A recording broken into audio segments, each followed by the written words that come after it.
Hey everyone, thank you and welcome back to a brand new episode of Coffee with a Bearded Reviewer. And today, folks, is a review for the movie that just came out just this past Friday, The Suicide Squad. I'm not talking about the crap fest that was the 2016 version. I'm talking about the 2021 version that is by far like a landslide way better of a film than the 2016 bombshell that should have never been tampered with because it was all messed up by studio interference. And when the studio interferes in trying to make a movie, it can really mess it up.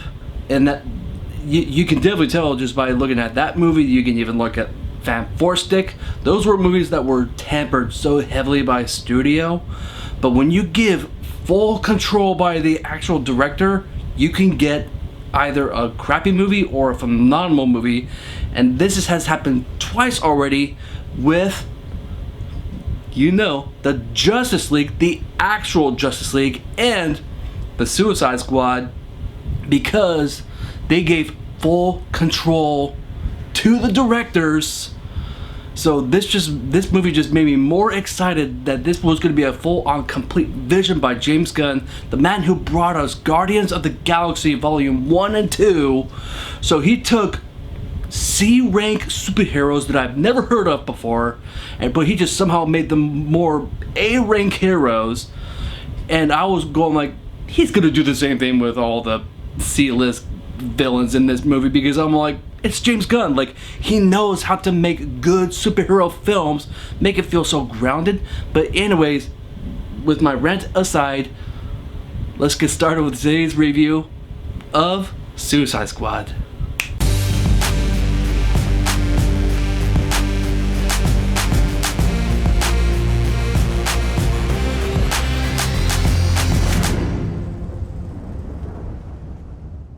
So the Suicide Squad stars a big ensemble cast, and I'm not going to tell you how many characters there are, but this is a spoiler-free review, so I'm not going to go into complete depth of whatever happens in this movie, because I'm pretty sure there's a good amount of you that is probably just waiting until it's like a good time to watch the movie, or maybe you just watched it already and you already know what happened. But anyways, is that this movie is very hyper violent. Like, when you look at like other previous superhero films, even with like Guardians of the Galaxy, like nothing compares of how very violent this movie is. But that is the charm of this movie, because they somehow made it feel very Quentin Tarantino-esque in violence. Like, it felt like that the violence was kind of necessary to do a punchline to a joke. So really, like, all the violence that occurred in this movie, it all had comedic parts in it. But not to spoil anything for you guys, is that there's a lot of deaths in this movie. I'm not going to tell you who dies, but anytime when there's a person who dies, it's just done in such a violent, comedic way, and every single time it lands so nicely.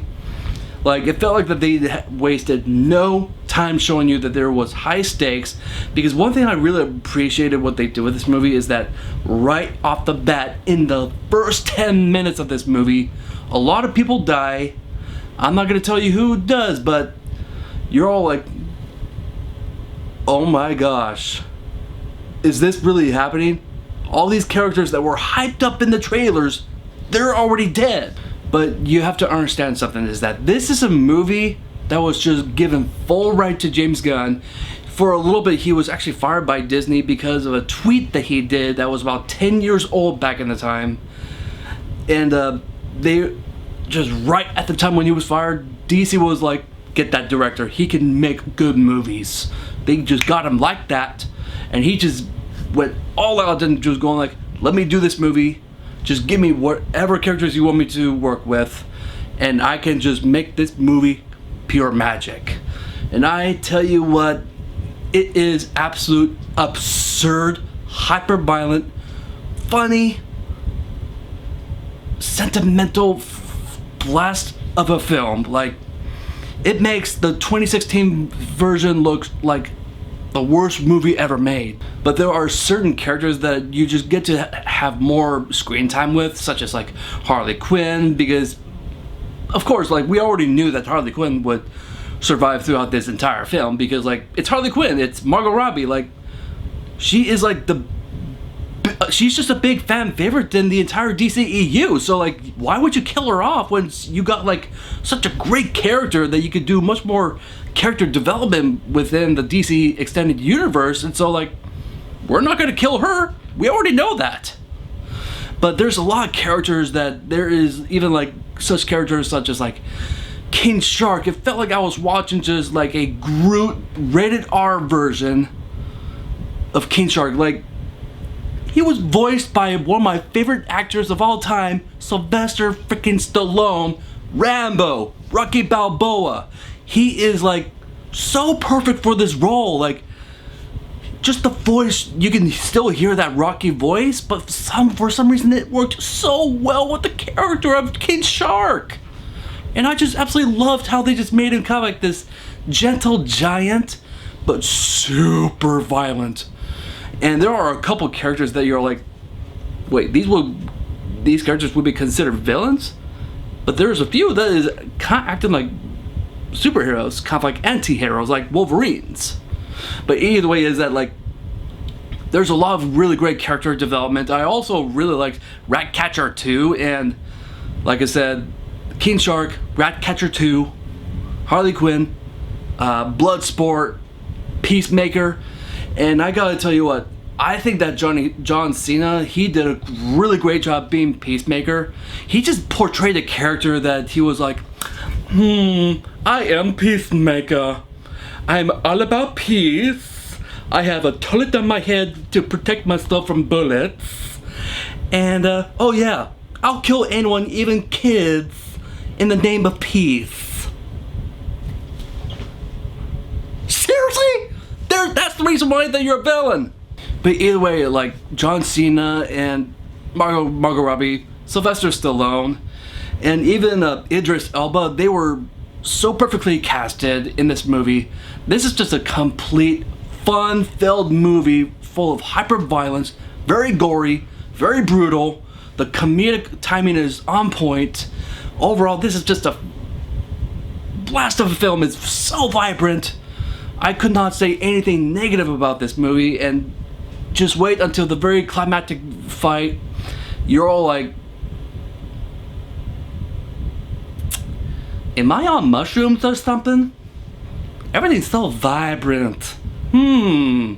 But altogether, I really think that this movie is definitely in, like, the top 5 DC Extended Universe movies out there. It's right up there with the likes of Man of Steel, the actual Justice League, but it's definitely some of the best, the strongest films in the DC Extended Universe, and I really hope that they can do more movies like this, where the director has full, complete control of the film, because when you interfere in someone's vision, it can become a real crap fest. So, Warner Brothers, just let the director do their thing, okay? But either way, I would give this movie a good 10 out of 10. So that was my review for The Suicide Squad. And if you have not done so, please subscribe to my channel, as it really helps me out. And also press that like button. And if there's other movies that you want me to review, please leave it down in the comment section down below. And here's a question for you guys. What would you consider to be your #1 favorite DC movie ever made? Leave it down in the comment section down below. And I will see you guys next time.